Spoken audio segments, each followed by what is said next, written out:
Ini belum mulai, nah anakku.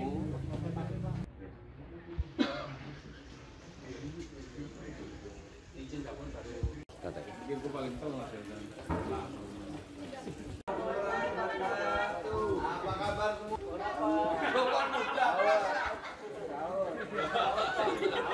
Ya, pagi yang sahur ya. Bapak asalnya mana? Yang pakai baju ini, pakai tongkat? Bekasi, Pak. Asli Bekasi. Sudah berapa lama di sini? Natuna. Oh, terus bapaknya sebelahnya? Sehat? Alhamdulillah, sehat ya.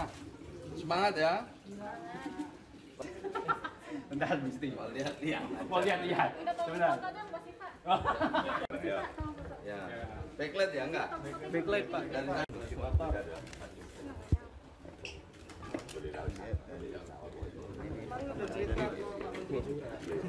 mengantar Pak Teddy ya, didampingi oleh teman-teman dari Kementerian Sosial dan juga kementerian terkait untuk melihat persiapan penyelenggaraan sekolah rakyat tahun ajaran 2005-2006.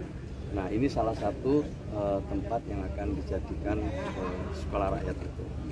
Bagian dari sentra Pangudluhur, asetnya Kementerian Sosial.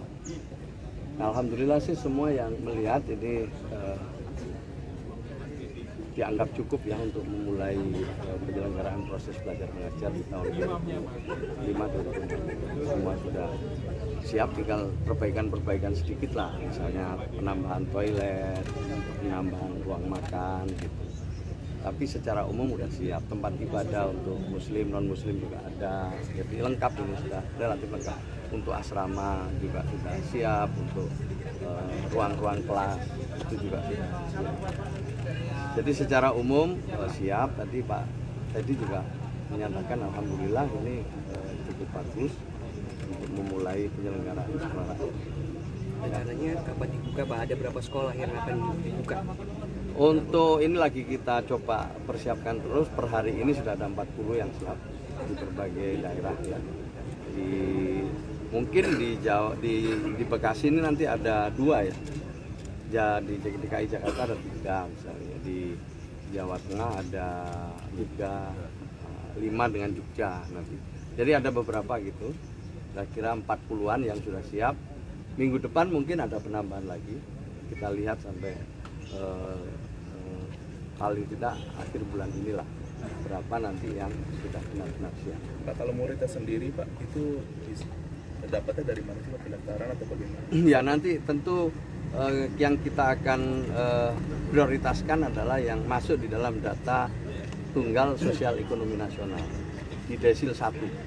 Jadi itu ada perankingan desil 1 yang paling bawah itu dari keluarga miskin ekstrim atau miskin secara umum ya.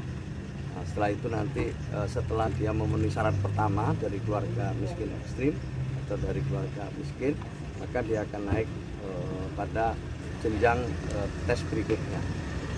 Pak, kalau dia lulus itu ijazahnya tuh apa Pak? Ijazahnya kayak sekolah umum atau ijazah paket? Sama seperti sekolah umum yang lain sama, jadi sama, nggak ada bedanya.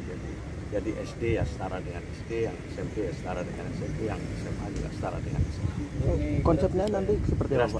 Drastis. Konsepnya?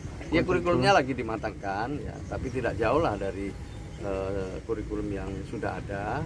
Mungkin ada plus-plusnya nanti, termasuk berasrama itu. Jadi ada pendidikan karakter khusus setelah ada sekolah formal. Pembiayaan dari mana? Dari pemerintah semua. Ya. Tentu ini instruksi presiden ya, tentu nanti akan ditindaklanjuti lewat Inpres atau Perpres. Pak, untuk tenaga pengajarnya berapa orang dari sini, Pak? Belum tahu, nanti lagi dihitung, tetapi yang menyiapkan, menseleksi tenaga pengajar itu adalah Kementerian Pendidikan Dasar Menengah, Dikdasmen. Terus kenapa dimulai dari Bekasi? Sementara di Bekasi sekolah pun sudah gratis. Yang siap dulu di sini, ya, yang siap dulu di sini. Ya, semua sekolah ada yang gratis, tapi ini khusus berasrama dan dari keluarga miskin, supaya mereka punya kesempatan untuk memperoleh pendidikan yang layak, tidak terganggu dengan situasi dan kondisi yang lain gitu. Di sini sepenuhnya diusahakan sampai SMA, setelah SMA nanti diharapkan bisa meneruskan ke perguruan tinggi. Setelah lulus dia bisa jadi agen perubahan. Penyelenggaraan gagas oleh Presiden Prabowo. Sekaligus ini juga menjadi informasi bagi pihak LPU.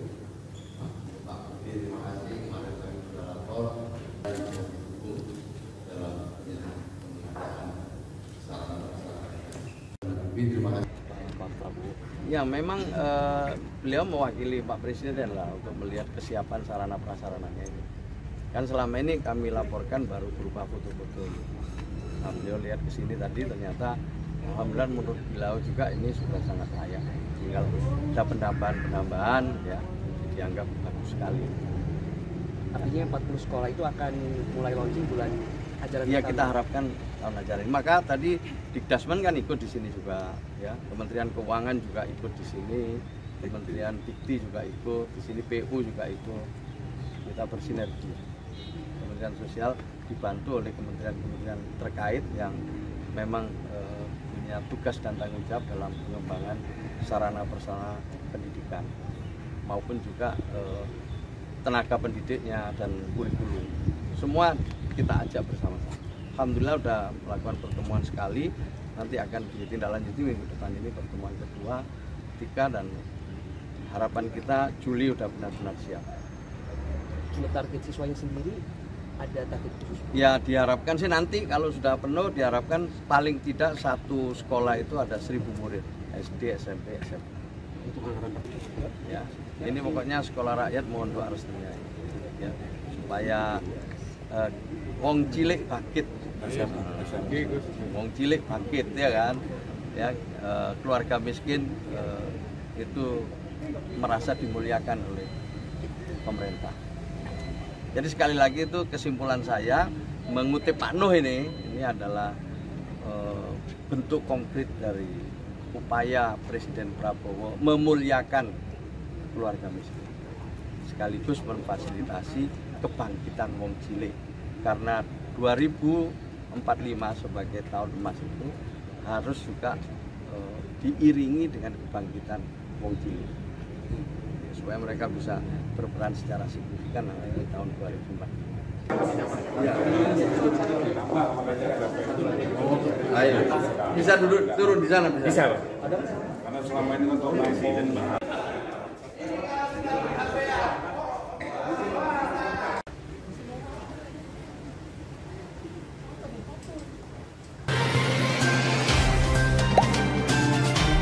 Dengarkan berita bersuara.